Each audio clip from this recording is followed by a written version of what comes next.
Bismillahirrahmanirrahim. Assalamualaikum warahmatullahi wabarakatuh. Hobi saudari wa yassiti anti wa hlul 'uqdatam min lisani yafqahu.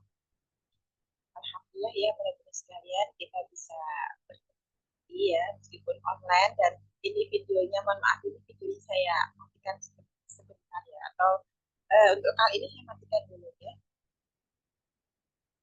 Eh, Kali ini yang kita akan bahas adalah tema tentang psikologi perkembangan anak ya, karena ini penting juga ya diketahui oleh para pendidik ya, meskipun ibu rumah tangga maksudnya juga perlu karena punya anak ya. Jadi psikologi anak itu kita perlu tahu sehingga ketika melatih anak di rumah nanti bisa lebih pas gitu ya, menyesuaikan kondisinya. Oh kalau begitu tuh memang usianya tarafnya memang baru masa-masa itu. Nah itu kita tahu. Ini saya tadi saya kemarin kita tentang eh, teori Erikson sudah ya, teori Erikson, teori kognitif itu juga sudah ya.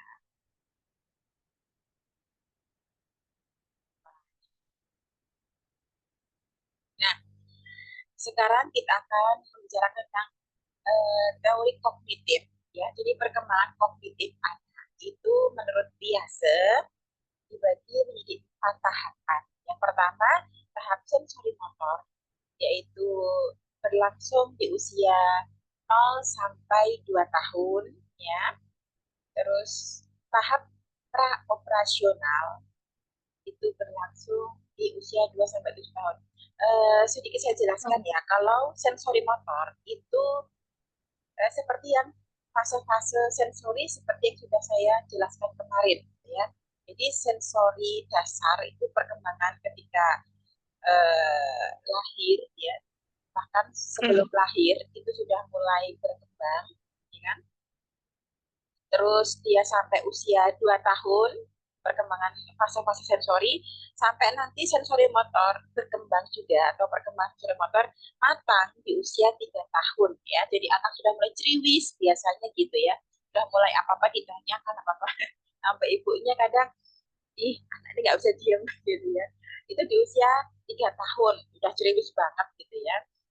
Nah, terus kalau praoperasional itu antara ini tentang kognitifnya ya. Jadi tidak hanya sekedar motoriknya, maksudnya tidak membicarakan tentang motoriknya juga, tetapi cara dia memahami sesuatu, ya, cara dia berpikir. Jadi kemampuan kognitif ya. Jadi praoperasional ya, anak itu eh, mampu ya, sudah mampu mencerna ya, meskipun masih taraf sederhana ya, itu di usia 2 sampai 7 tahun. Dia sudah bisa melihat dan berkomentar gitu ya. Terus selanjutnya tahap operasional konkret. Nah, jadi pemikirannya itu sangat konkret ya. Konkret itu belum bisa berpikir abstrak ya. Misalkan contohnya bajuku kok semakin kecil ya. Nah, padahal badannya yang semakin besar gitu ya. Yang dia lihat itu baru yang kenyataannya. Misalkan dia di usia 4 tahun dulu memakai baju atau kaos boboiboy misalkan. Nah, sekarang di usia 5 tahun memang masih pakai kaos boboiboy, tetapi dia merasa kaosnya kok semakin sempit ya. Nah, padahal bukan kaosnya yang semakin sempit, tetapi badannya yang tambah besar gitu. Nah, itu di usia sekitar ini, operasional konkret. Ya, di usia 7 sampai 11 tahun. Nah, terus kalau operasional formal itu berlangsung di usia 11 sampai 15 tahun. Jadi anak sudah mulai bisa berpikir abstrak, ya. Sudah bisa berpikir, diajak berpikir, misalkan kita mengenalkan sebab akibat, logika itu sudah mulai tangkap ya. Maka untuk startnya ya, untuk anak-anak yang sekarang masuk SD itu kan memang harusnya usia 7 tahun itu sudah mulai bisa tahapan apa ya, sedikit berlogika sebetulnya ya. Tetapi terkadang orang tua pengennya lebih muda ya, sekitar 6 tahun atau sekitar itulah ya, kurang dari 7 tahun. Nah, padahal materi sendiri itu menuntut anak untuk bisa bisa memahami sesuatu sesuai dengan usianya. Nah, terkadang yang menjadi kendala itu belum nyampe informasi yang apa, cara berpikirnya untuk mengerjakan soal-soalnya itu belum nyampe atau belum bisa memahami ya. Jadi masih dimaklumi sebetulnya ya untuk anak di usia 6 tahun masih pengennya instan ya.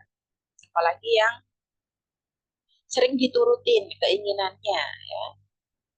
Nah, selanjutnya pendekatan pemrosesan informasi. Nah, pendekatan ini berkaitan dengan bagaimana individu memproses informasi, bagaimana informasi masuk dalam pikirannya, bagaimana informasi disimpan dan disebarkan, dan bagaimana informasi diambil kembali. Nah, jadi eh, ketika kita atau seseorang gitu ya diberikan informasi baru, tentu dia akan beradaptasi terlebih dahulu. Dia menerima informasi terus disimpan. Nah, suatu saat ketika informasi itu dibutuhkan, dia bisa merecall kembali, ya. Memorinya bekerja dengan baik ya. Jadi misalkan dikasih eh, mochi, mochi contohnya, mochi warna merah gitu ya. Yang dia kenal saat itu berarti mochi warnanya merah. Eh, Kapan hari lagi dia diberi mochi warna kuning misalkan. Nah, dia bertanya, ini kok mochi warna kuning gitu ya? Dulu yang saya makan mochinya warna merah. Nah, jadi dia bisa merecall kembali ingatannya ya. Eh, Informasi dia terima, terus dia olah, dia simpan. Nah, suatu saat ketika dibutuhkan lagi, dia bisa merecall kembali, apa istilahnya itu, mengambil memori yang sudah dia simpan lagi. Jadi informasi itu tersambung gitu ya. Nah, pada anak-anak ya, pada anak dengan gangguan sensori, karena otaknya itu sambungannya kurang adekuat atau bahkan tidak terjadi sambungan antara sel-sel saraf di otak, sehingga sistem memorinya pun juga bermasalah. Kadang sering kita ajari untuk mengenal warna, mengenal bentuk, itu pun juga sering lupa. Bahkan kalau sudah hafal, besok lagi ditanya lagi lupa lagi gitu ya. Padahal kemarin sudah paham, sudah tahu, tapi lupa lagi gitu. Nah, ini berarti belum belum baik ya. Ada juga yang eh, melatihnya setiap hari gitu ya, melatih untuk latihan setiap hari. Tetapi ketika libur lama ya, mungkin kalau terapi di klinik terus dia libur lama mungkin seminggu, 2 minggu atau bahkan 1 bulan, waktunya datang ke klinik lagi, lupa lagi apa yang kemarin sudah diberikan gitu. Kalau tidak diulang-ulang, dia tidak bisa mencerna informasi baru, bahkan merecall kembali. Akhirnya terapisnya mengulang dari awal lagi. Gitu. Dan ketika di rumah pun terkadang orang tua juga bertanya, Bun, apa kayak gini nih bisa berubah lagi, atau kalau misalkan sakit contohnya ya, sakit misalkan lama sakitnya seminggu 2 minggu gitu ya, terus ketika diajari sama seperti yang dulu-dulu, itu anak nggak bisa. Kenapa ya kok nggak bisa lagi padahal dulu bisa? Nah, terkadang orang tua bertanya seperti itu. Jadi masa nggak ada selesainya, masa kayak gini terus pun mau dilatih begini terus, nah sampai sampai kapan gitu ya. Kadang orang tua bertanya, kenapa bisa terjadi seperti itu? Karena sambungan sarafnya yang dibentuk itu masih tipis ya Bu, masih belum kuat gitu ya. Sambungan saraf yang ada di otaknya belum kuat. Jadi sudah sempat bisa, tetapi karena lama nggak dilatihkan, akan lupa lagi. Maka perlu sambungan yang lain ya, yaitu dengan sering diulang-ulang. Sampai kapan? Ya, sampai anak itu bisa mandiri. Mandiri itu artinya dia bisa melakukan aktivitas sinyalnya ya. Mulai dari kalau indikasi kita ya atau indikator kita anak bisa dikatakan mandiri itu ketika dia sudah mulai bisa berpakaian sendiri dan bahkan memilih pakaian yang ada di dalam lemari, apa yang dia pilih, dia bisa pakai sendiri. Artinya dia sudah bisa dan itu dilakukan berulang-ulang ya. Setiap hari kita ajari ya. Sampai dia ketika kita nggak melihat pun dia bisa sendiri. Wah, ini dia ketika sampai di level itu sudah mulai ringan ya, tidak berat setiap seperti yang kita sehari-hari ya, seperti rangkaian makan, rangkaian mandi, rangkaian keluarnya anak kalau sudah dia bisa mulai mandiri, ngomongnya sudah mulai baik ya, komunikasinya juga sudah mulai baik. Nah, kognitif bermula ketika informasi dari dunia diterima melalui proses sensori dan persepsi. Kemudian informasi disimpan, disebarkan, dan didapatkan kembali melalui proses memori. Nah, jadi nanti untuk apa namanya bisa dicek ya di rumah ya. Ketika kita mau mengajarkan warna satu persatu memang ya. Kalau sudah bisa, maka warna merah warna apa merah warna apa merah warna apa merah nah, dia sudah tahu konsep warna merah itu terus kita generalisasi ke yang lain kan kaos yang dipakai adik warna apa merah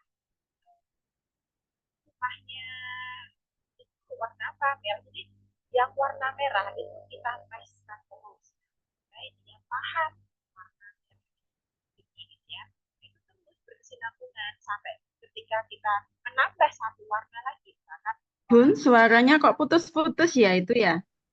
oh warnanya suaranya putus-putus ya.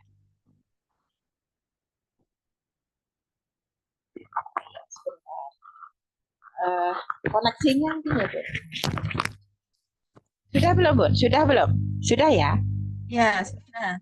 Oh iya, Sudah. oke oke oke. Mungkin tadi koneksinya agak terganggu. Mohon maaf ya. Oke, nggak apa-apa. Oke, saya lanjutkan ya. Nah, ketika anak sudah mulai paham warna satu demi satu, kita tambah lagi sampai mungkin semua warna kita kenalkan satu persatu dan terus kita ulang-ulang terus ya. Terus kita cek juga untuk misalkan angka. Coba nomor HP-nya Mama berapa gitu ya. Kita ajarkan dulu ya. 08 berapa berapa berapa 1 2 3 4 5 6. Nah, jadi anak itu tidak hanya warna aja kalau kita mengajarkan warna pertama ya. Terus kita ulang-ulang. Artinya kita menyiapkan memorinya, melatih memorinya untuk lebih baik lagi gitu ya. Nah, tidak hanya warna aja. Tentu dia untuk ingatan yang lain akan juga tersupport juga dengan lebih baik ya. Entah itu angka, entah itu huruf, entah itu bentuk. Nah, itu dia mulai tersupport. Jadi ketika kita mengajarkan satu macam item ya, warna, misalkan contohnya warna, itu pun tidak hanya kita cukup apa ya istilahnya warna aja ya. Jadi sebetulnya kita juga menyiapkan memorinya untuk mengenali atau menyimpan memori-memori yang eh, lain. Jadi menangkap entah itu angka, huruf dan lain sebagainya. Gitu ya. Jadi nggak apa-apa, sabar dulu. Ini misalkan mengenalkan warna, contohnya satu aja dulu. Nggak apa-apa, warna terus aja, konsisten warna dulu. Nah, bukan berarti terus, masa warna terus pun, nggak ada yang lain, sabar. Ini dia juga baru menyiapkan sistem memori di otaknya. Ya, nanti kalau Bunda sudah mengenalkan misalkan kita targetnya sampai 7 warna, contohnya ya. Jadi setiap hari warna kita kenalkan warna, besok lagi warna. Kalau udah pinter, kita bisa ngetes, kita tes dulu dia pinter. Oh, warna tambah warna lagi. Tentu warna yang kemarin kita ajarkan kita apa namanya? eh kita ulang kembali gitu ya. Kita ulang kembali terus Selanjutnya sampai ke 7 warna. Nah, ketika dia sudah bisa 7 warna itu, sudah hafal, sudah paham, sudah tahu konsepnya dari 7 warna itu. Nah, tentu huruf-huruf ya, huruf-huruf itu pun atau bahkan informasi yang lain pun akan dia bisa terima dengan baik juga. Jadi untuk tahap selanjutnya, Bunda ketika mengenalkan angka, dia juga sudah mulai cepat ya. Untuk mengenalkan huruf, dia juga mulai cepat juga gitu, menangkapnya. Karena sudah latihan dengan latihan mengenali warna tadi, dan dia berusaha menyimpan memorinya atau ingatannya itu. Itu ya Bun, paham ya? Itu hari ini. Oh suaranya ya, suaranya kurang jelas. Oh putus-putus. Oke, oke. Oke, sekarang sudah jelas ya Bun? Nah, selanjutnya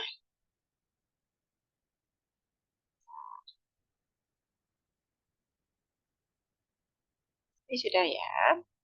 Sebentar ini loadingnya agak lama. Nah, sekarang kita memulai dari perkembangan fisik masa prakelahiran. Kenapa ini perlu dibahas gitu ya?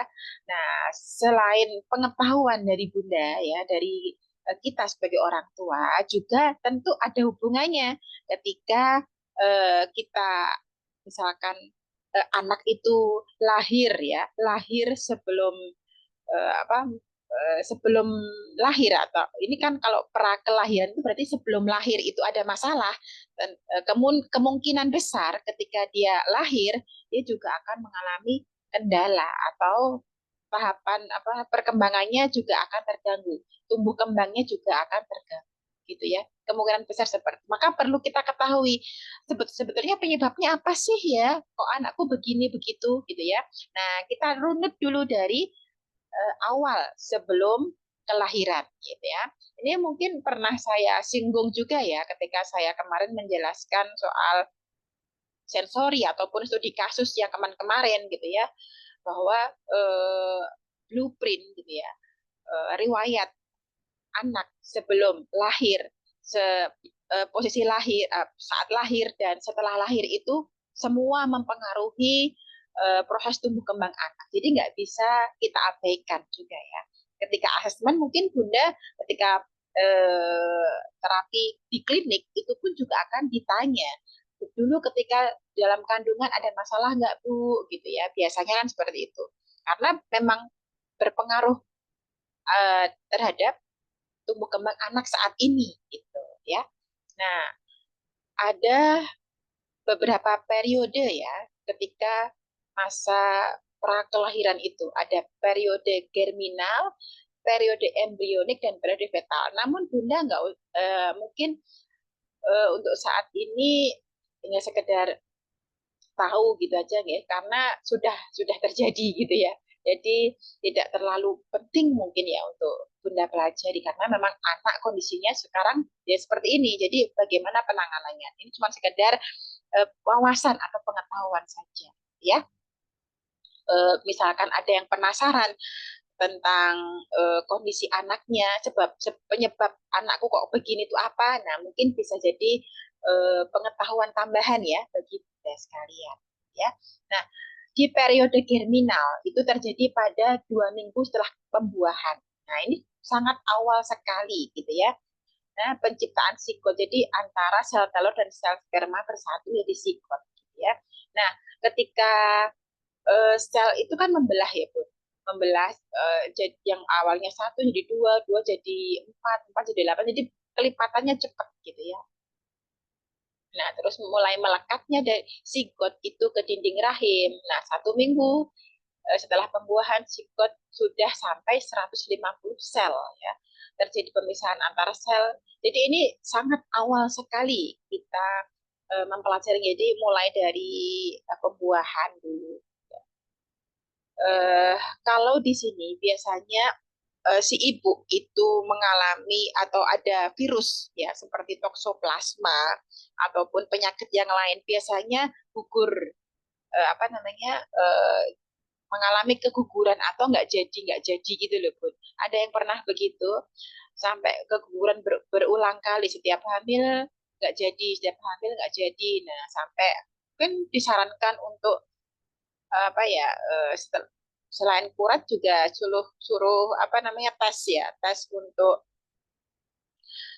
toksoplasmanya ya, mungkin di laboratorium kah gitu disuruh tes. Biasanya harus diobati dulu kalau memang terindikasi ada virus toksoplasma atau TORS gitu ya. Tidak hanya toksoplasma aja, mungkin ada rubella ataupun penyakit-penyakit eh, apa namanya yang disebabkan karena virus yang bisa mempengaruhi janin ya. Kadang ada janin yang lahirnya cacat gitu ya. Ada nih, ada salah satu pasien yang apa, konsultasi ya, tidak sering sih, jadi tapi sesekali tanya konsultasi. Nah, ibunya dulu mengalami ada toksoplasma gitu ya, ada toksoplasma, tapi si anak ini dipertahankan gitu ya, dipertahankan bisa lahir gitu. Tapi akhirnya ketika sudah lahir mengalami gangguan sensori gitu ya. Gangguan sensorinya seperti apa ya? Gangguan sensori ya, anak itu perkembangannya lambat, speech delay, terus dia juga eh, banyak banyak gangguan tumbuh kembang ya, entah itu hemoglobinnya rendah dan lain sebagainya. Jadi anak mahal gitu ya, karena biayanya itu Masya Allah banyak banget ya untuk mempertahankan si anak supaya bisa baik gitu ya, perkembangannya baik itu. oh, mengobatkan ke sana ke sini, ibunya montang manting ke sana ke sini harus membayar itu banyak banget ya biayanya itu, Mas. Ya, ya kita bersyukur lah, tetap bersyukur ya apa yang sudah diberikan Allah ya pada kita ini, kita syukuri dengan cara ya dilatih ya dengan sebaik-baik. Mungkin jadi semoga saja di ladang pahala bagi orang tua. Memang kesabarannya butuh tingkat tinggi dan ekstra ya gitu. Nah, ini kalau ini sudah teknis atau sangat detail sekali. Nanti mungkin saya terangkan saya ganti yang lain aja ya Bun, untuk apa namanya, tema yang kali ini ya. Terus masa embrionis. Nah, tadi kan ada masa germinal, masa embrionis. Jadi ini sekilas saja ya Bun, sekedar tahu aja gitu ya. Masa embrionis ini terjadi di 2 sampai 8 minggu setelah pembuahan. Ya. Setelah peningkatan frekuensi, terjadi peningkatan frekuensi pemisahan sel ya. Terbentuk sistem pendukung sel mulai tampak organ-organ tubuh. Jadi eh, pada fase ini di 8 minggu ya. Nah, si janin itu sudah mulai nampak organ-organ tubuhnya. Ya. Sudah mulai terbentuk lah ya. Gitu. Jadi sebagai indikator aja sudah tahu ya. Nah, berbagai pemicu masalah selama kehamilan atau proses lahir. Nah, kenapa hamilnya bermasalah atau proses lahirnya bermasalah? Itu kenapa gitu ya. Nah, yang pertama, ibu mengkonsumsi kokain atau marijuana atau heroin. Biasanya kalau ada seorang ibu yang konsumsi apa ya, semacam kayak gini ya, apa, entah itu apa ini marijuana atau apa, saya juga belum pernah tahu, cuma pernah dengar aja ya, itu anaknya bermasalah ya, jadi dia tremor, terus anaknya itu enggak yang normal gitu, lahirnya itu mesti ada masalah gitu ya. Saya pikir untuk orang tua di sini nggak ada ya yang mengkonsumsi hal-hal yang aneh-aneh kayak gini. Yang kedua adalah radiasi. Nah, radiasi ini bisa terjadi mutasi gen ya. Jadi gen yang ada pada orang tersebut atau ibu tersebut bermasalah gennya. Ya. Nah, nanti ketika apa namanya, bayinya atau lahirnya terkadang eh, mengalami gangguan genetik ya. Jadi mungkin kalau Down syndrome itu juga termasuk apa namanya, gangguan genetik. Jadi ada kromosom yang kelebihan gitu. Kalau kelebihan malah juga bermasalah. Ya, yang benar ya pas, yang bagusnya ya pas, nggak boleh lebih nggak boleh kurang. Kalau kelebihan jadi Down syndrome, ada kromosomnya yang berlebih gitu ya. Selanjutnya sinar X ini sama dengan radiasi ya.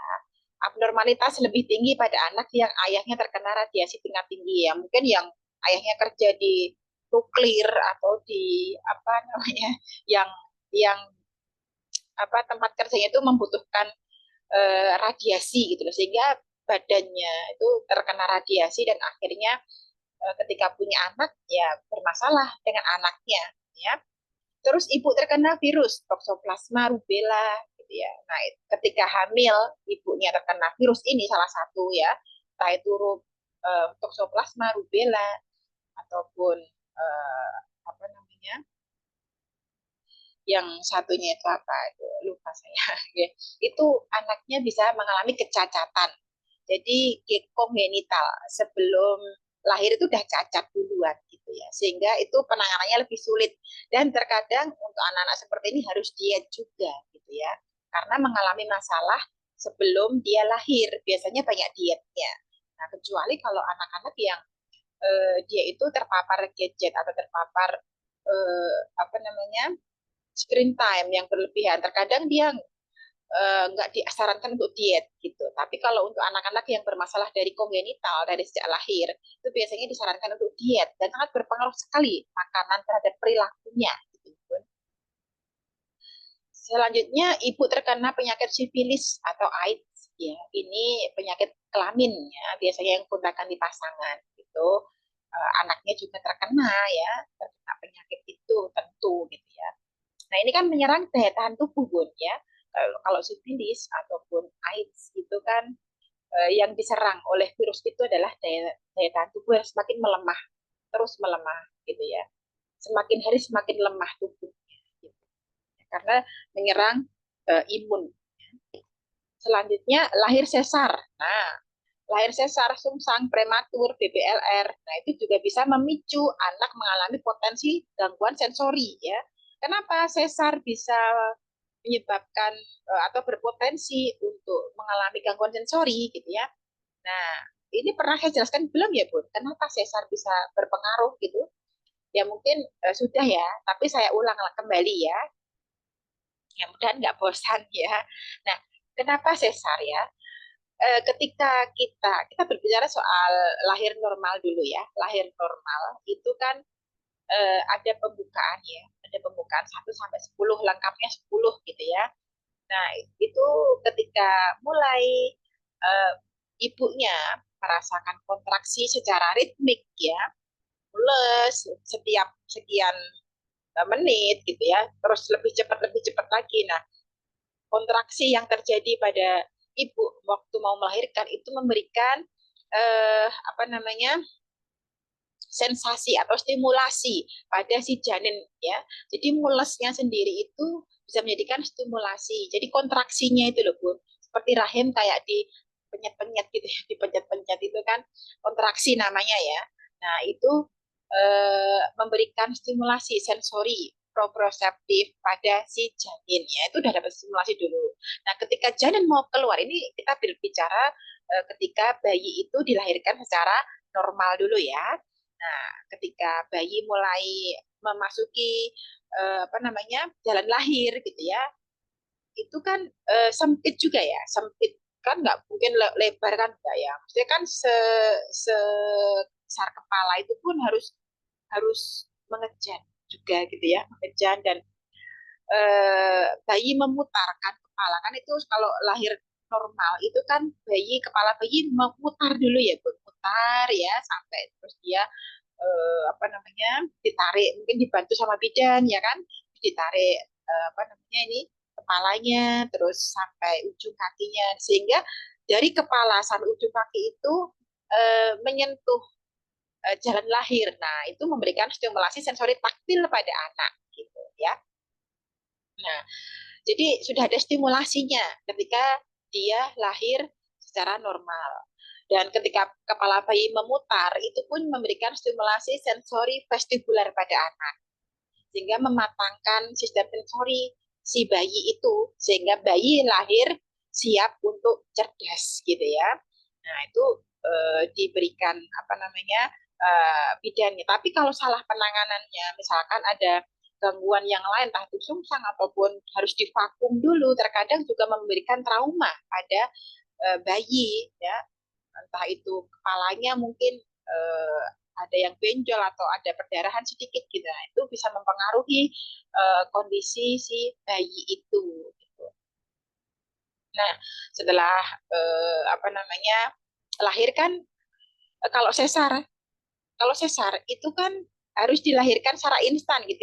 Jadi dokter membuka perutnya terus dikeluarkan. Jadi untuk semua proses proses dari eh, bayi yang harus keluar secara apa normal tadi tidak didapatkan ketika lahir secara sesar. Nah, sehingga kurang stimulasi ya, kurang stimulasi dan mungkin apa namanya orang tua ya yang tidak begitu paham ya, apalagi digendong terus ataupun tidak diberikan stimulasi yang tepat sehingga anak ini berpotensi untuk mengalami gangguan sensori gitu ya. Apalagi waktu pandemi kemarin eh, diberikan screen time berlebihan, nggak boleh keluar gitu ya, dan interaksi dengan orang itu juga sangat terbatas gitu ya, sehingga anak itu mengalami kemunduran ya, seperti itu. Bisa dipahami ya Bun, kenapa lahir sesar bisa menyebabkan potensi adanya gangguan sensori, sedangkan lahir normal pun apa lebih lebih tidak ada potensi gitu ya. Meskipun secara secara apa namanya secara teori yang lahir secara normal tidak ada potensi, tetapi kalau salah penanganan atau salah apa pendidikan gitu ya, itu pun juga bisa menjadikan kemunduran pada anak. Jadi mengalami regresi. Misalkan lahirnya normal, bagus gitu ya, kondisi bayinya juga bagus gitu ya, tidak ada gangguan. Ya, tapi ternyata di usia 1 tahun dia sudah diberikan screen time berlebihan gitu ya. Nah itu juga bisa menyebabkan tadi mengalami gangguan sensori atau mungkin ada indikasi untuk autisme gitu ya, virtual autism gitu ya. Atau bisa juga bayi mengalami penyakit kuning atau bilirubinnya tinggi. Nah itu bisa juga ya menyebabkan bayi ini mengalami gangguan sensori.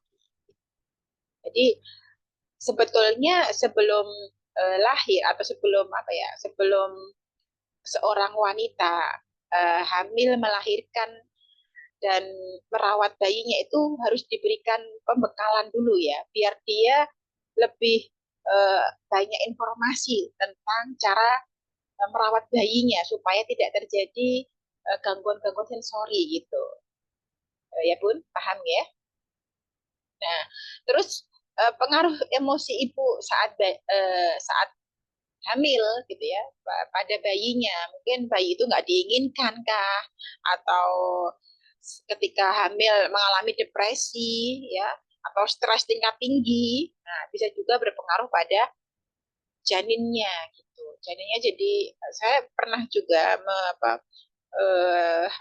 menerapi anak itu, eh, apa si ibunya ini mengalami stres tingkat tinggi, jadi anaknya itu dikit-dikit takut apa ya, ketakutan gitu loh Bu, ketakutan ketemu orang baru, sangat ketakutan gitu ya. Nah maka perlu kita ketahui supaya kita bisa mengantisipasi ya kan. Nah terus proses kelahiran yang lama, nah kadang lama itu juga masalahnya di mana ini kan, secara teknis yang tahu bidan ataupun dokter kandungan ya. Terus ibu mengkonsumsi alkohol, nah ini bisa jadi anaknya itu kagetan gitu. Tapi kagetan itu bukan berarti yang kaget normal itu, kalau memang bayi memang kagetan namanya refleks, itu gerak refleks, dan itu nggak usah dihilangkan gitu ya, biar dia nanti dia akan hilang sendiri apa si refleks itu kaget gitu ya. Nah itu refleks namanya, jangan dihilangkan ya, karena itu memang harus ada dan nanti hilang sendiri ya. Terus ibu merokok, nah itu semua berpengaruh pada proses eh, pada janin ketika dia hamil ataupun setelah lahir. Ya Bun, paham ya? Oke. Kayaknya untuk materinya cukup. Ini ada yang mau ditanyakan Bun sampai sini? Ada yang mau ditanyakan? Sebelum kita, oh ya untuk hari ini saya gunakan untuk apa namanya menjelaskan modul ya, modul yang kemarin saya share ya. modul yang untuk visual persepsi ya Bun ya, modul untuk visual persepsi saya jelaskan hari ini. Dan mungkin untuk hari ini tugasnya free dulu ya, nanti silahkan mengerjakan tugas-tugas yang kemarin belum diselesaikan. Oke, ada pertanyaan dari Bunda Sari. Bu, di sekolah anak saya beberapa ABK terapi di rumah sakit jiwa dan orang tua mereka klaim anak mereka lebih fokus, lebih gampang tidurnya dan tidak tantrum. Yang saya mau tanyakan, apakah masalah-masalah anak dengan gangguan perkembangan ini akar masalahnya adalah gangguan sensori dan bisa membaik seiring membaiknya sistem sensorinya? Atau memang ada yang harus pakai obat seperti ikut terapi? Ya, oke, oke, dari Bunda Sari ya. Oke, nah kalau di rumah sakit jiwa nanti ke psikiater ya Bun biasanya. Memang yang mendiagnosis itu untuk anak ya, untuk tahapan karena ini fase-fase rehabilitasi gitu ya.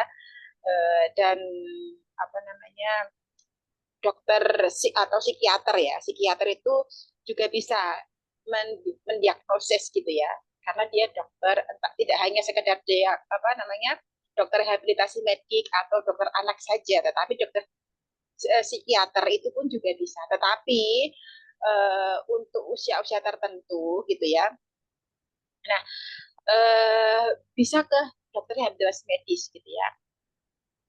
Untuk apa namanya terapi di RSC memang bisa Bun ya, karena di situ juga ada klinik tumbuh kembang anak gitu ya.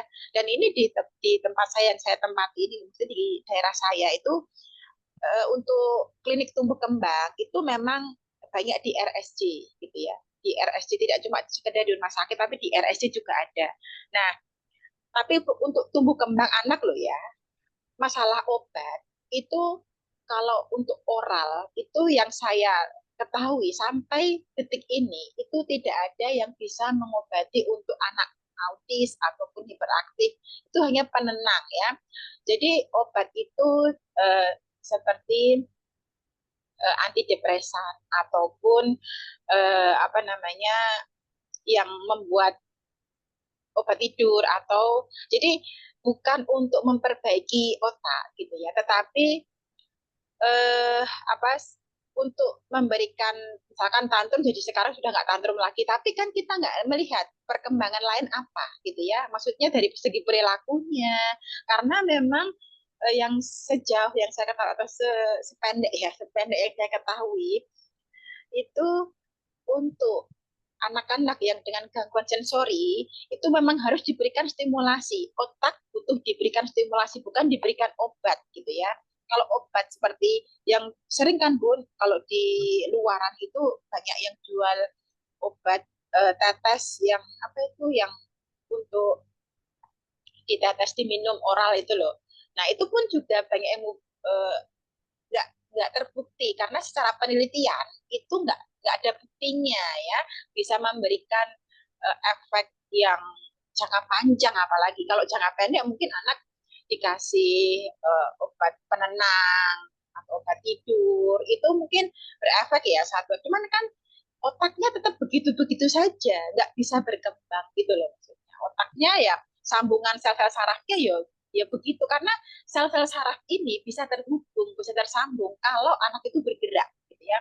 Anak itu bergerak tapi dengan tujuan. Kita desain aktivitas yang kita berikan itu ke anak itu untuk berfungsi untuk menyambungkan sel-sel sarafnya. Ya, jadi biar otaknya berkembang, bukan dengan uh, obat gitu. Seperti itu. Ya, yang saya tahu. Nah, jadi yang ditangkap oleh Bunda Sari ini sudah benar ya. Akar masalah dari anak bermasalah, entah itu autis, entah itu hiperaktif, entah itu apa namanya gangguan koordinasi, speech delay, apa namanya apa dan segala macam ya, dan segala macam gangguan tumbuh kembang itu akar masalahnya 80% dari penelitian adalah gangguan sensori ya. Jadi memang harus dimatangkan dulu meskipun apa ya misalkan kita jumpai anak di usia 7 tahun gitu ya, 7 tahun Ada yang pinter, tapi di sisi lain dia ada yang sangat tidak sulit kesulitan ya. Anak bisa membaca, tetapi sulit untuk fokus ya. Anak bisa menulis, tapi dia tidak tahan lama, belajarnya nggak tahan lama. Nah, seperti itu eh, diindikasi atau penyebabnya adalah kenapa ya Bu? Ini anakku udah pinter, udah bisa semua huruf tahu, semua angka juga tahu, bahkan bisa berhitung 1 sampai 100, membaca, menulis juga sudah bisa, gitu ya. Tapi nggak tahan lama, ya itu karena sensorinya ada yang belum kuat, gitu ya. Maka untuk menguatkan itu perlu kita latih, gitu ya. Nah, kadang ada yang bolong-bolongnya itu, Bun, yang menyebabkan anak itu tumbuhnya itu kurang baik. Meskipun dia sudah bisa kesehari, dia udah pintar, tapi kok ada yang aneh ya, kayaknya kok kita melihatnya itu anak itu kok nggak jejak, kadang berjalannya nggak jejak atau masih letoy atau masih, nah itu menunjukkan bahwa dia masih ada gangguan di tubuhnya, terutama ya untuk sensorinya itu kita sisir dulu, kita kuatkan masing-masingnya dengan apa? Dengan exercise, dengan latihan-latihan gitu ya.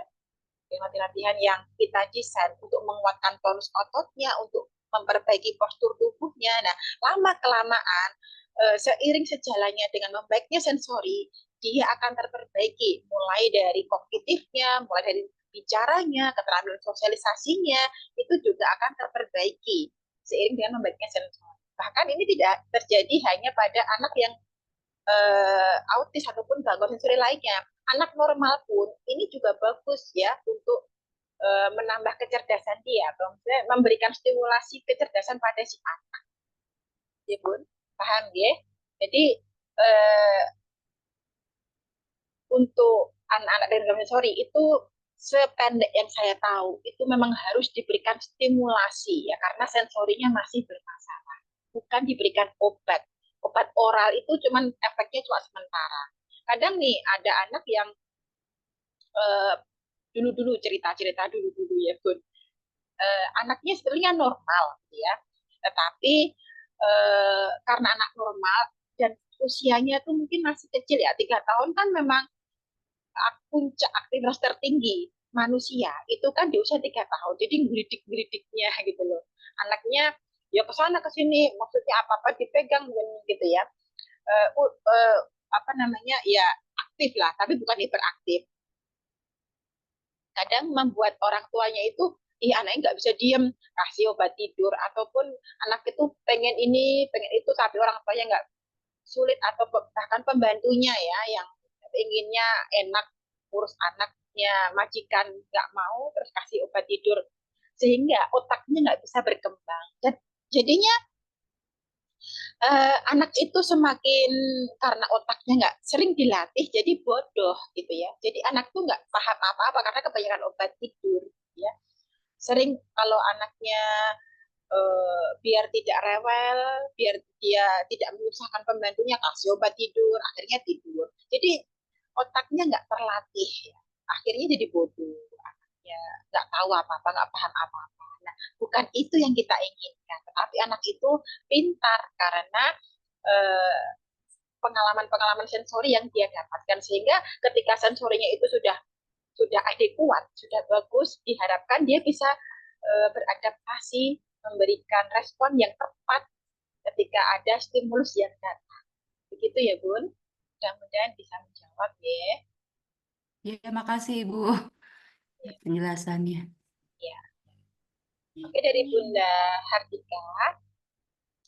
Boleh tanya di luar yang dijelaskan nggak, Bun? Boleh, Bun. Silahkan, monggo.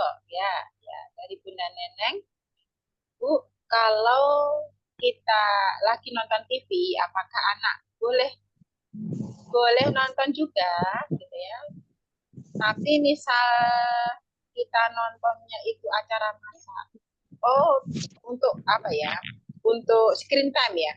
Oke. Ini dibatasi ya, Bun. Dibatasi nih ya. Kalau untuk screen time, tolong untuk anak yang belum belum memang belum baik ya, belum baik untuk secara apalagi bicaranya belum jelas atau komunikasi dua arah belum baik, sebaiknya Minimalkan ya, diminimalkan ya. Eh, Anak misalkan eh, yang misalnya hari ini atau biasanya dia yang dulu-dulu ya, dulu-dulu misalkan setiap harinya 1 jam 2 jam, sekarang mulai dikurangi ya, atau bahkan di stop sebetulnya lebih baik ya Bun. Ya. Jadi sebaiknya dikurangi ya Bun. Eh, Diminimalkan lah ya untuk nonton nonton TV-nya ya.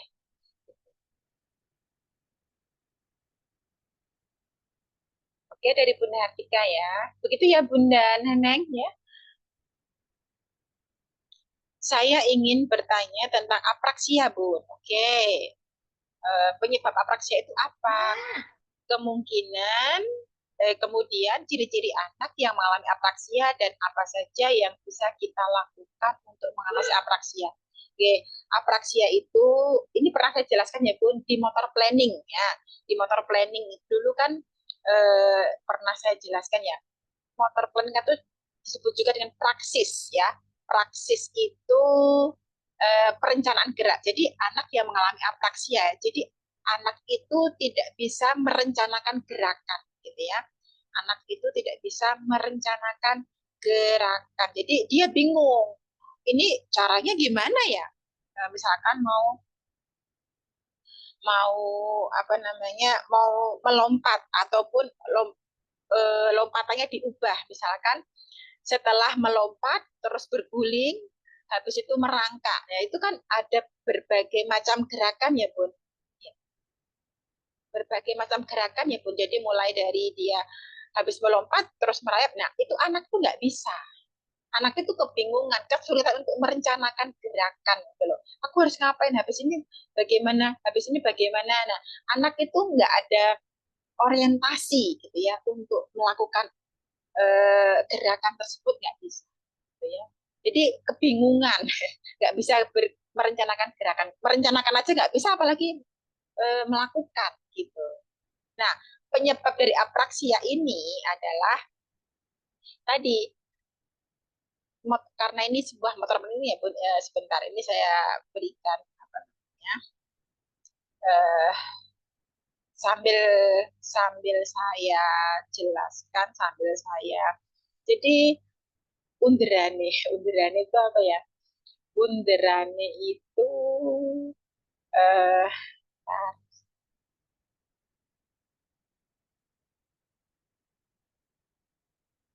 kembalinya. Oh iya, kembalinya. Underane itu kembalinya. Ntar ini saya paparkan piramida belajar gitu ya. Ntar, karena hampir semua semua dari anak-anak atau tim tim medis yang berhubungan dengan anak itu eh, menggunakan menggunakan ini ya, piramida belajar. Sebentar mana ya?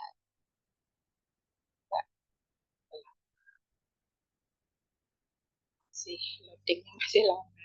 Ya. Oke, mungkin sambil menunggu loadingnya ada yang oh ya ya sudah. Jadi untuk apraksia sendiri ya Bu, untuk apraksia sendiri ini karena itu adalah anak si anak itu mengalami gangguan eh, dalam bergerak gitu ya. Dia mengalami kebingungan untuk melakukan sebuah gerakan gitu ya. Bagaimana saya harus mengangkat kakiku yang mana dulu ya. Bahkan kakiku yang mana itu dia juga bingung kalau si anak itu tidak aware dengan dirinya gitu ya. Dia tidak paham dengan kondisi tubuhnya ya. Dia nggak paham kaki kanan, kaki kiri, tangan kanan, tangan kiri. Jadi diawali dari kesadaran tubuh dulu ya. Ketika kita mau mengajarkan apa untuk anak-anak yang apraksia itu kita harus memahami dulu konsepnya gitu ya. Nah sudah kelihatan ya Bu apa namanya ini screen share share screen screen, screen, screen. Ya, sudah paham. Nah, di sini Bu, motor planning ya, di sini motor planning. Nah, kelihatan ya, motor planning ini ya. Nah, anak yang mengalami apraksia itu dia mengalami gangguan perencanaan gerak atau motor planning ini ya. Kenapa ini terjadi? Karena sistem sensorinya ini bermasalah, otomatis untuk tahapan yang selanjutnya dia juga akan masalah. Berarti cara penanganannya gimana? Ya ini dimatangkan dulu. Ya, kembali lagi ke sini karena ini memang perkembangan dari lahir dari bayi ya. Dari bayi memang harus mematangkan sensorinya dulu. Kalau ini bermasalah, maka akan muncul gangguan tumbuh kembang yang lain. Mungkin tadi apraksia kah, disleksia kah, disgrafia kah, ya.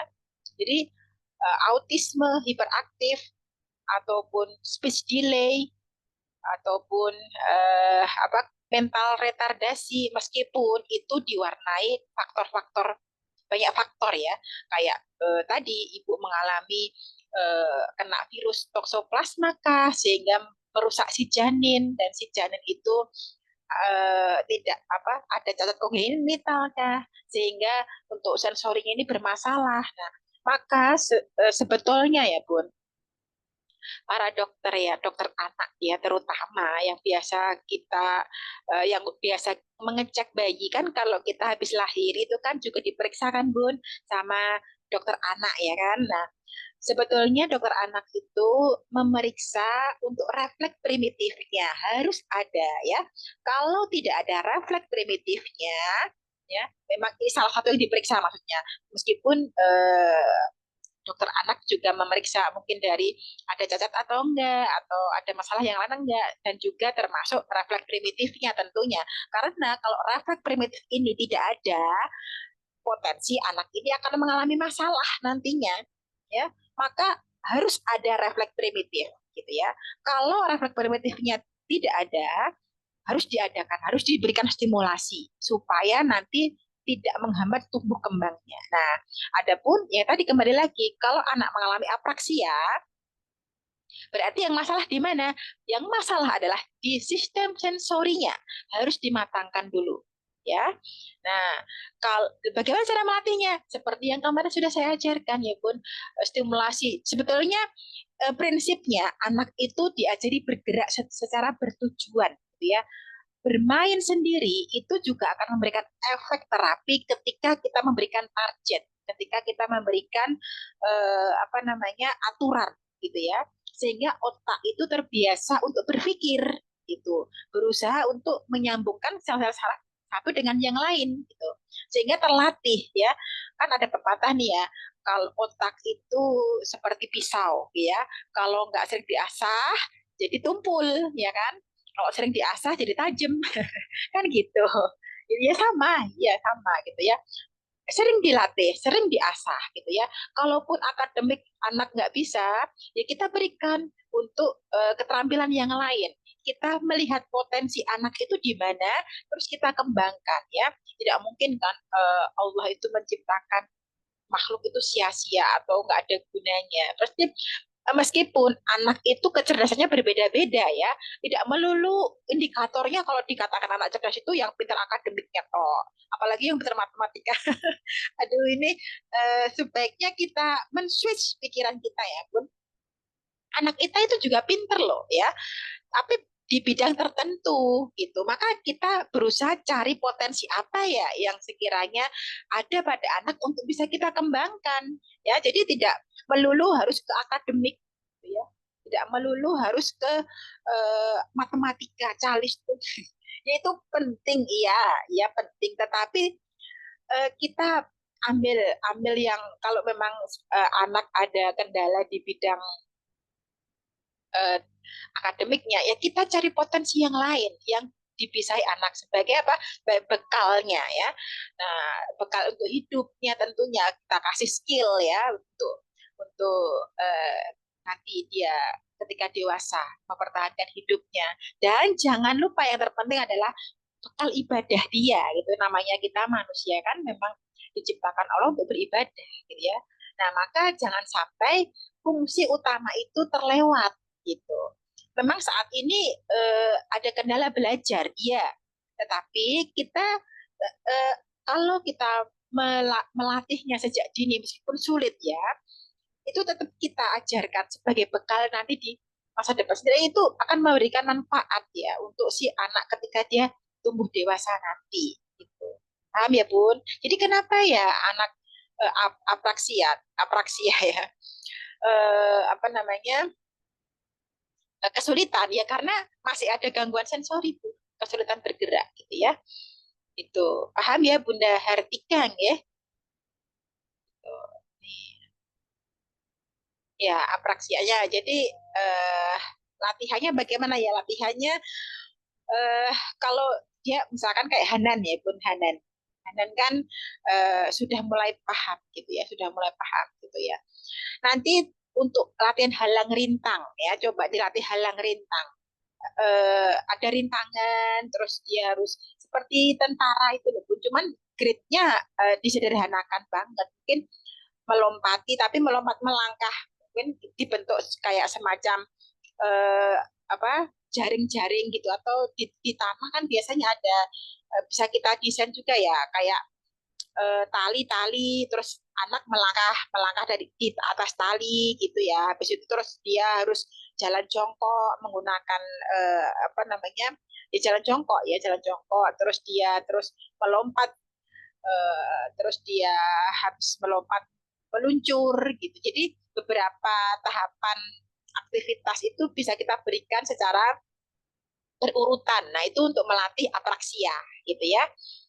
Perencanaan gerak. Jadi di anak itu belajar merencanakan gerak. Dulu itu pernah saya share ya Bun, di status juga pernah saya berikan seperti anak yang latihan di fitness itu loh. Yang awalnya dia sulit untuk melangkah, awalnya sulit untuk melompat, karena dia memang ada kendala gitu ya, ada kendala untuk apa namanya, sensorinya ya.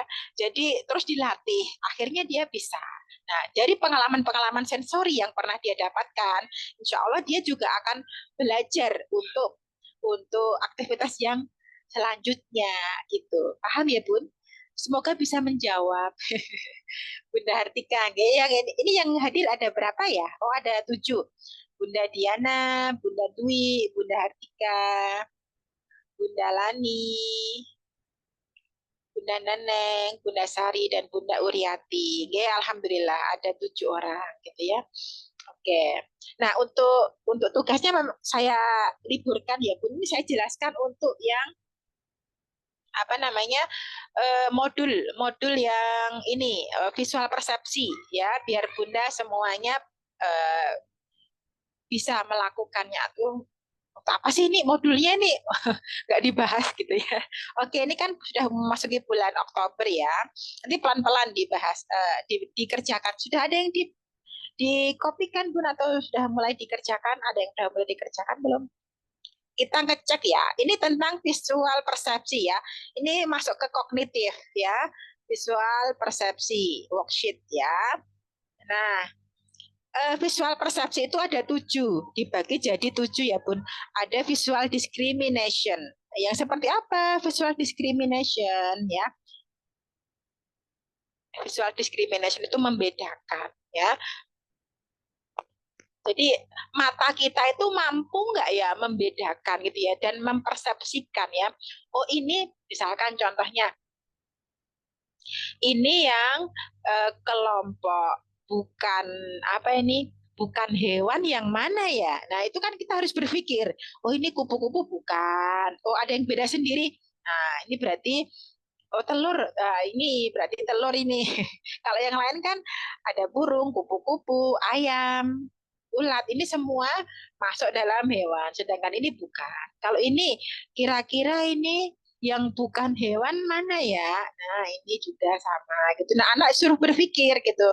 Ini mana yang bukan termasuk hewan? Nah, oh ini ada bunga, beda sendiri. Nah, kita bisa membedakan gitu ya. Melihat kumpulan dari apa namanya, gambar-gambar ini kita bisa tahu, oh ini yang bukan hewan mana. Nah, tahapannya berarti kan kita harus tahu, oh ini kelompok hewan, apa kelompok tumbuhan, atau kelompok benda gitu ya. Nah, itu diajarkan juga pada anak. Karena ini udah, kalau udah berpikir masalah kognitif ini kan sudah tingkatannya agak atas gitu ya Bun. Nah, ini untuk anak-anak di bawah usia 5 tahun ini ya, 5 tahun. Tuh ya. Ya, ini yang bukan hewan mana? Nah, gitu. Nah, ini nanti bisa dijakan ya. Kalau ini cari perbedaan. Kalau ini masih bisa dikerjakan untuk anak yang sekitar usia SD ya, usia sekitar 8 tahun, 7 tahun, 8 tahun. Ini bisa eh, me- bisa melakukan atau diberikan. Mana ya? Perbedaannya mana ya? Yang mana ya? Nah, nanti mulai dijakan ya, Bun. Selanjutnya ini antara atas bawahan maksudnya. Oh, yang atas ini nggak ada apa namanya, nggak ada semutnya, yang bawah ada semutnya gitu. Nah, nanti dicari. Itu gampang ya. Ini termasuk visual persepsi ya. Iya, terus kalau ini disuruh mendeteksi aja. Oh, ini apa lumba-lumba, ini apa ini gurita, terus ini dino gitu ya. Oke. Ini kalau ini nanti bisa dicekan lagi. Mulai dari A sampai Z ya. Mulai dari A sampai Z dicekan lagi ya. Oke. Ini juga sama untuk membedakan ya. Ini usia 7 tahun harusnya beda, beda gitu. Nah, kalau ini mencari. Ini kan banyak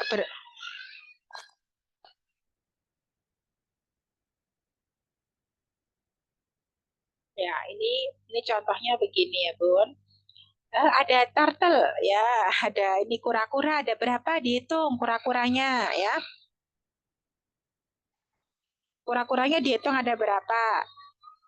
Sebentar ya, Bun.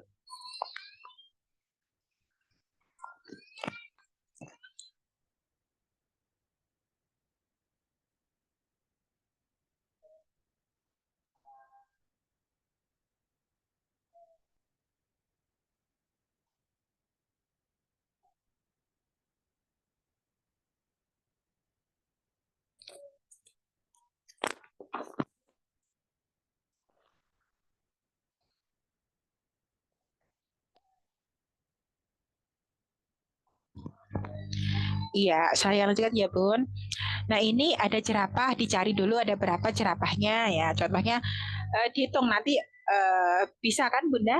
Nah, kalau ini dicari perbedaannya aja, mana yang beda ya antara yang lainnya seperti ini, yang mana yang beda ya, gitu.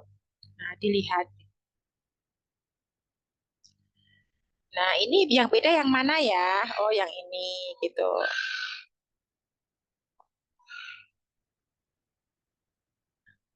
Kemarin yang saya minta, oh, nanti ini sudah bisa ya, Bun. Yang saya minta kemarin yang ini ya. Nah, yang semut-semut ini ya, semut-semut ini. Yang mana ya? Yang semut yang modelnya seperti ini yang mana ya? Coba dilingkari. Nah, nanti anak diminta. Itu visual persepsi ya. Kalau yang ini nanti visual ini untuk membedakan. Bentar. Nah, ini matching. Nah, ya, matching ya. Yang sama yang mana ya dengan ini ya, gitu. Antara ini dengan ini yang mana ya perbedaannya? Oh, sama dengan ini, gitu. Nanti dipakein apa? Dihubungkan aja. Nah, ini visual sequences. Iya.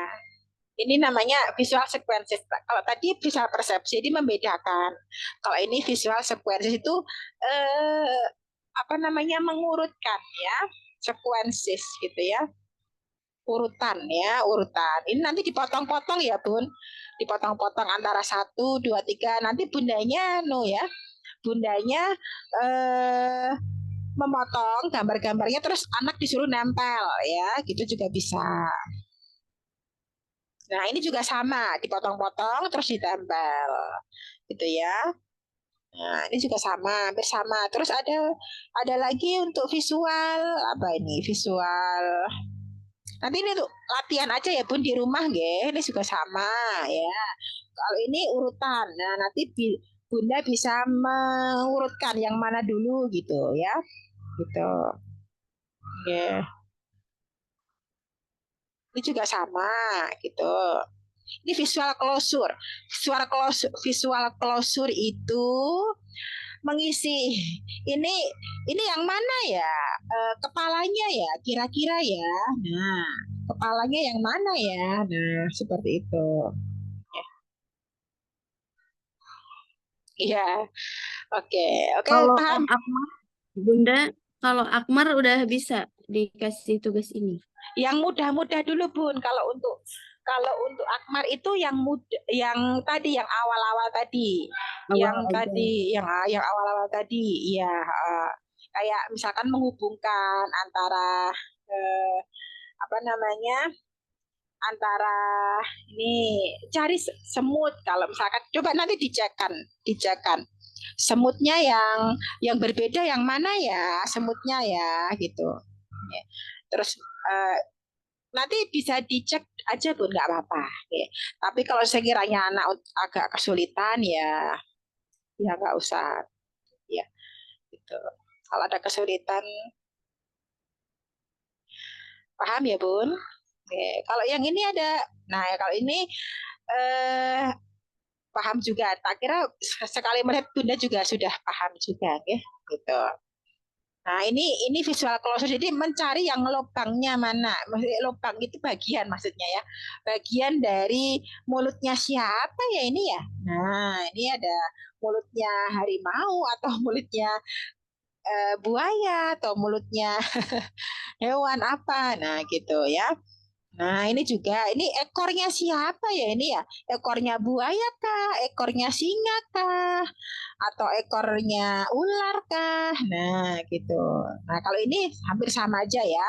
Ini eh apa namanya? Serigala. Serigala itu bentuk yang berbeda yang mana ya serigala ya? Kan ada berbeda ya, Bun. Singa juga ada yang berbeda, kuda juga ada yang berbeda bentuknya gitu ya. Gitu ekor ya. Jadi nanti silahkan Bunda mengecek untuk anaknya masing-masing gitu ya. Oke, ini juga sama, sama ya untuk ekor-ekornya ya. Yeah. Oke, mungkin ada yang tanyakan Bu, nanti kalau nggak tahu bisa tanya aja gitu ya. Yang di apa? Kalau visual spasial itu eh, yang kosong. Jadi apa namanya kita menerapkan itu untuk bentuk-bentuk, kalau terutama yang bentuk-bentuk itu ya yang pas yang mana ya. Nanti kan bawahnya juga ada kan. Nah, bawahnya kan ada ya. Nanti dipaskan gitu ya. Dipaskan sini ya.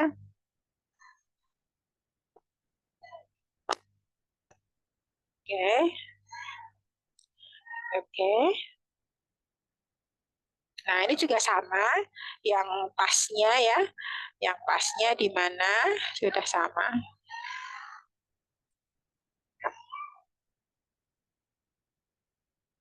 Oke, sudah ya. Juga sudah. Itu nanti yang motong kita, anak hanya nempelin ya, Bun. Iya, betul. Ya, yang kita yang motong. Apalagi yang masih usia kecil.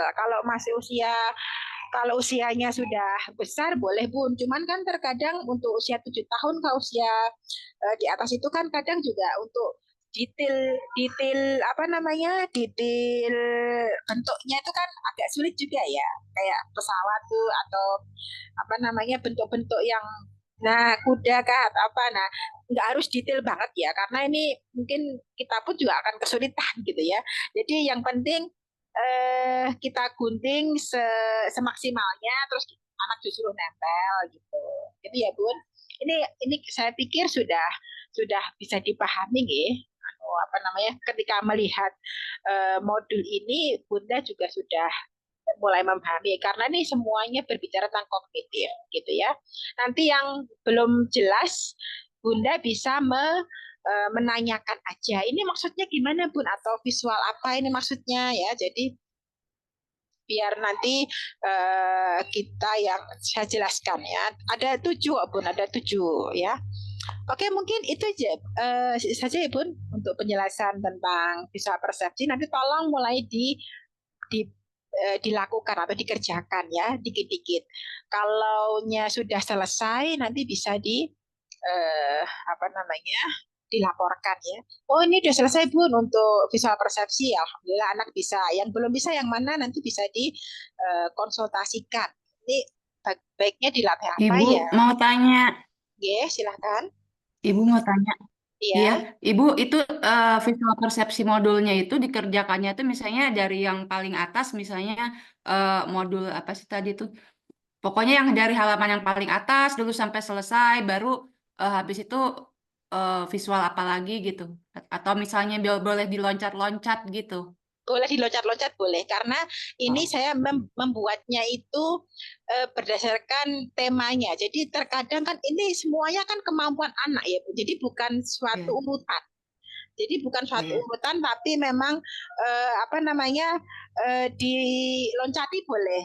Misalkan kan kemampuan anak visual closure itu terkadang untuk visual yang lain atau visual sequences kah, visual apa dia juga berkembang juga.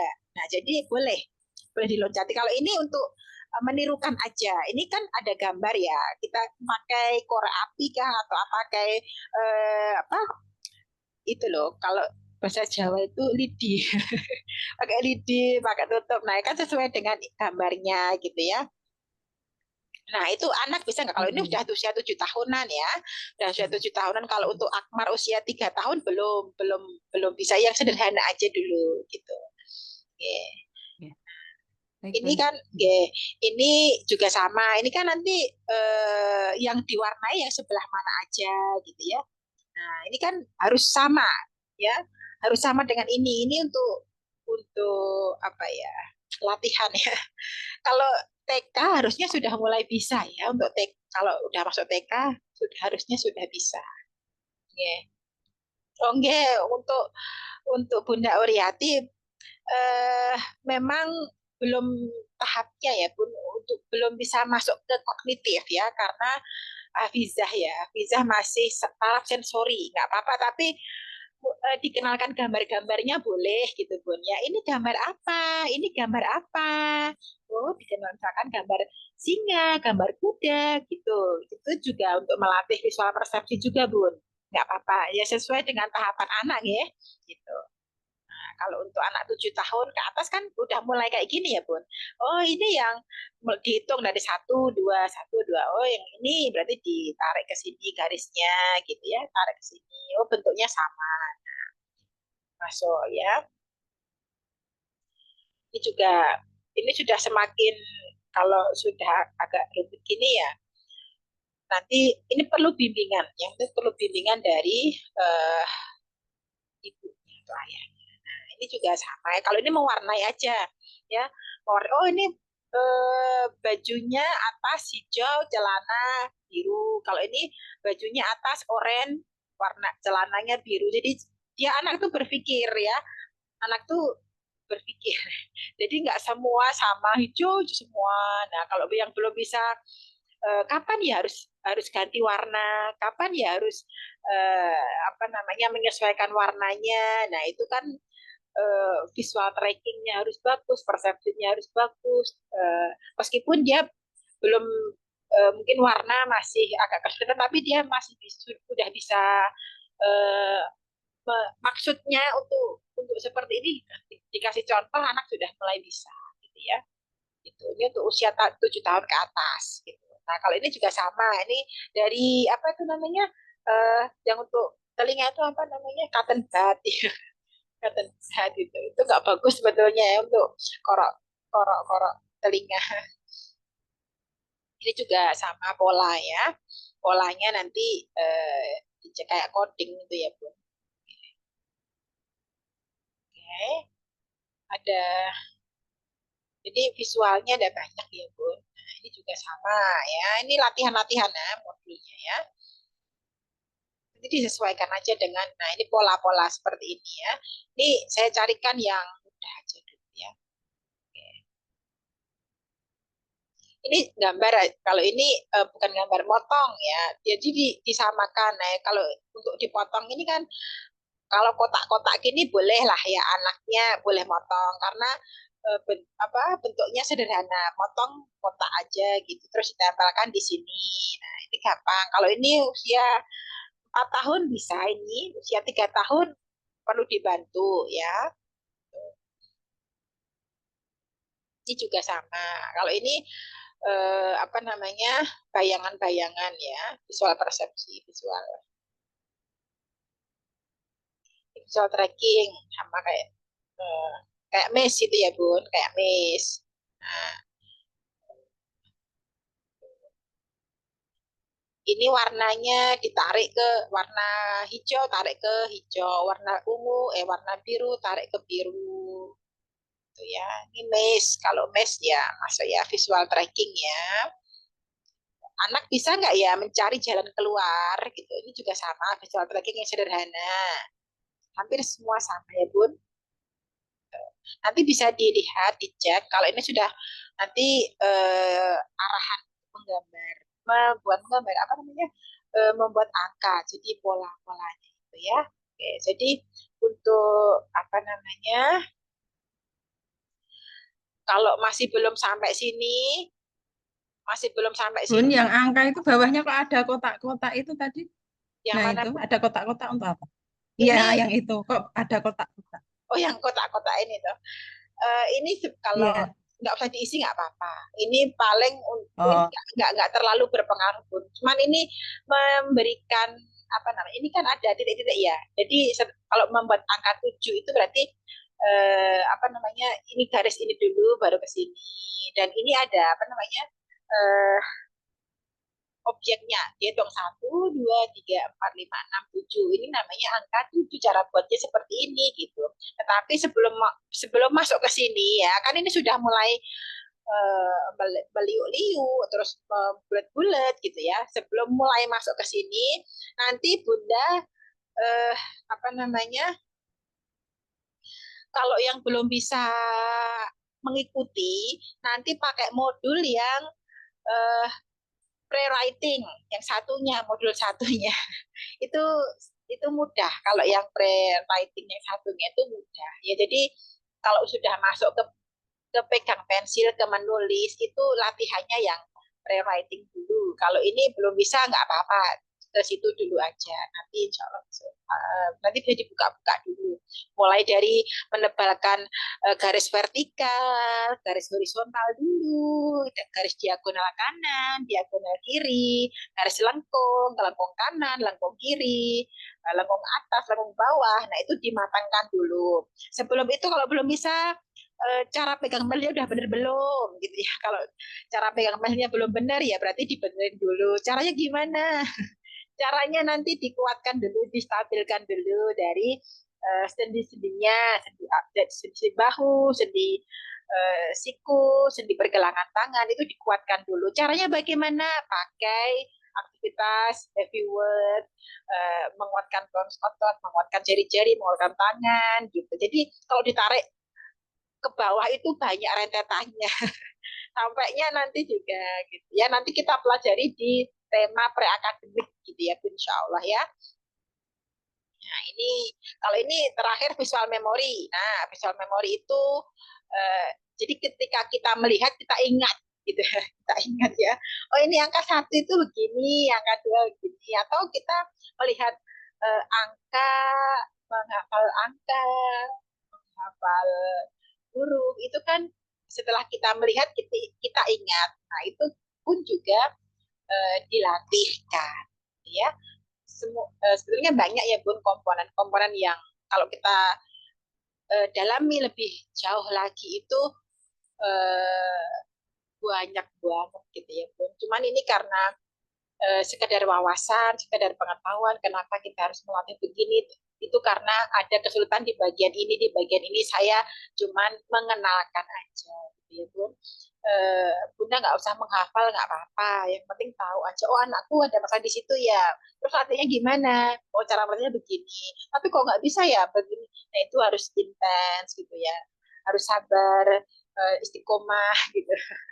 Gitu ya Bun, paham ya?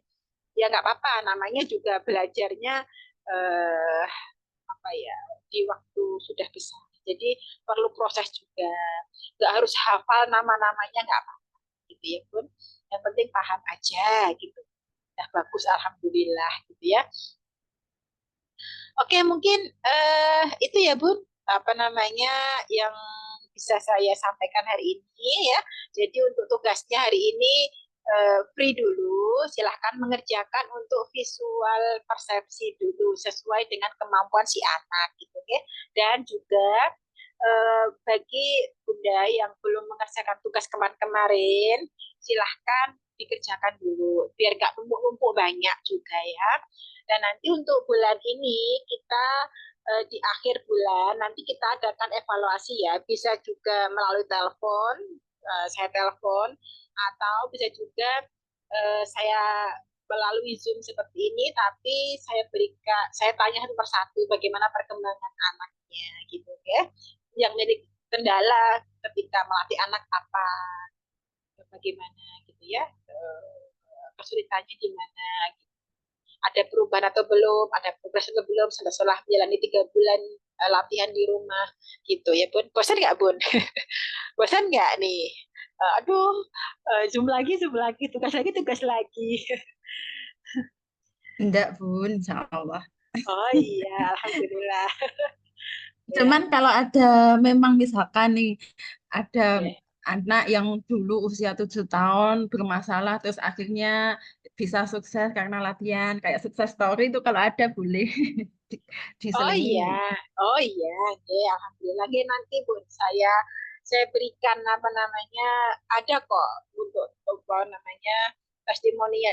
Sebenarnya nggak cuma anak 7 tahun aja Bun, anak yang lain yang usianya mungkin di bawah itu juga ada juga yang sampai apa ya, yang awalnya dia nggak bisa ngomong terus ceriwis itu juga bisa, yuk ada itu sampai melekat itu kata-kata yang keluar. Maklum Bun, yang 7 tahun ini kayak berasa telat gitu loh takutnya enggak ini kadang yang sering bikin down itu. Kalau masih kecil kan kadang masih ada waktu. Oh iya, oke, karena udah 7 tahun tadi ya. Oke, ya, mudah-mudahan Bun ya. Insya Allah nanti kalau ada true story, Insya Allah nanti saya berikan apa namanya apa, penjelasan. Insya Allah ya. Oke, mungkin untuk tugas kali ini saya coba sekian ya. Kurang lebihnya saya mohon maaf apabila ada salah kata, salah sikap, atau salah tutur kata dalam saya menyampaikan. Saya mohon maaf, mudah-mudahan sedikit ini bisa memberikan manfaat kepada para pemirsa sekalian, bisa memberikan wawasan ya untuk mendidik anak-anak para pemirsa sekalian. Mudah-mudahan ya kita eh, luruskan kembali niat kita dan jangan lupa mendoakan ya karena manusia cuman bisa berusaha ya, kita usaha ikhtiar dengan sebaik-baiknya dengan maksimal, insya Allah Allah berikan kemudahan ya. Oke, saya akhiri untuk Zoom kali ini. Saya baca alhamdulillah, alhamdulillah dan assalamualaikum warahmatullahi wabarakatuh. Assalamualaikum warahmatullahi wabarakatuh.